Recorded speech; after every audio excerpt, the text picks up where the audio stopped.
Hola, buenas tardes. Pues primero que nada me gustaría agradecer a la licenciada Fernanda Ayala por su disposición y su tiempo para realizar esta entrevista.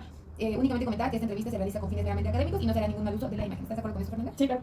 Bien, pues primero que nada voy a leer una breve semblanza para tener un poco más de contexto sobre a quien tenemos el día de hoy. La licenciada Fernanda Ayala es psicóloga por la Universidad Tecnológica de México. Se ha desarrollado principalmente en el sector privado, enfocándose en la atracción y selección de talento humano en empresas como Chilimbalam, Litoproces, entre otras. Asimismo, ha sido reconocida por su talento en la impartición de cursos de inducción a nuevos trabajadores, fungiendo como principal canal de comunicación entre la empresa y el empleado.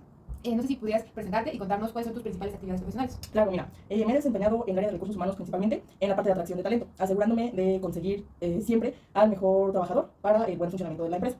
También he impartido algunas capacitaciones, cursos de inducción principalmente, a los trabajadores de nuevo ingreso, para que así los puedan conocer cuáles serían sus actividades, cómo funciona la empresa y ellos se sientan en un lugar seguro dentro de la empresa. Vaya. Por otro lado, también el buen reclutamiento se lleva a cabo gracias a algunas pruebas psicométricas que aplico durante el proceso de selección. Estas pruebas pues me dan a grandes rasgos lo que es la persona y así llegar al mejor candidato para nuestra empresa. De acuerdo. Y bueno, pasaremos como tal al tema de esta entrevista, que es abordar de forma muy breve tres posturas epistemológicas de la psicología. En primer lugar, nos podrías compartir cuál es tu visión de la postura empírico-analítica, entendiendo a esta como aquella que se basa en la observación, la experimentación y el análisis lógico para explicar los fenómenos. Ok, esta postura es muy útil, sobre todo en ciertas áreas de la psicología. Como sabemos, una de las grandes limitantes de esta es la parte subjetiva, que aún no podemos cuantificar con gran certeza. Sin embargo, esta postura posee un gran respeto, no solo en nuestro campo, sino en las ciencias en general, pues permite llevar al laboratorio problemáticas que siempre han existido y nos brinda postulados y leyes que nos ayudan a estar más cerca de la comprensión de la psique humana. Bien, ahora, por favor, compártenos tu visión sobre la segunda postura que abordaremos el día de hoy, que es aquella que se centra en la comprensión e interpretación del significado de las experiencias humanas, el lenguaje y el contexto cultural de cada individuo, es decir, la postura fenomenológico-hermenéutica lingüística. Ok, sí, mira, considero que este enfoque, lejos de chocar, se puede complementar muy bien con el anterior, debido al interés que este tiene por comprender al ser humano desde sus experiencias, desde el punto de vista subjetivo y contextual. Es decir, esta postura se enfoca en la comprensión del sentido y la interpretación de las experiencias humanas. Algo que me resulta muy valioso de este enfoque es que admite la diversidad y saca provecho de la personalidad de cada individuo.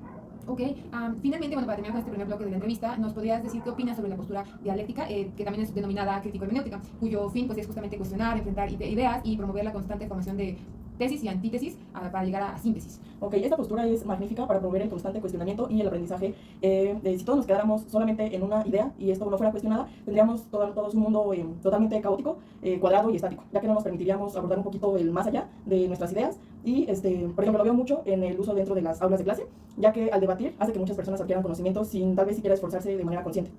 Claro, sí, es siempre muy valioso definitivamente poner ideas en confrontación y poder obtener nuevos conocimientos. Ahora que ya repasamos estas tres posturas, me gustaría preguntarte cuál de estas opinas que ha brindado un mayor aporte a la ciencia en general y por qué elegirías a una de estas posturas. Ok, si tuviera que elegir solo una, me parece que en definitiva la postura empírico-analítico le ha dado mucho aporte a la humanidad desde el inicio hasta la actualidad. Ya sea en curas a enfermedades, se ha logrado gracias a los procesos experimentales y no se puede negar su valor en muchísimos campos de estudio. Sin embargo, me parece que cada uno de estos enfoques aporta o ha contribuido en el mejoramiento de la psicología, o sea, no podríamos decir que uno es más importante que el otro. Sí, pero al final de cuentas el conocimiento que tenemos hoy en día y la psicología como ciencia que se entiende actualmente pues ha sido gracias a todas estas posturas que han surgido, no solo estas tres, ¿no? Entonces, claro, sería como quitar valor a las demás. Y bueno, en tu día a día, en tus quehaceres laborales, ¿cuál de estas teorías consideras que es la que más pones en práctica?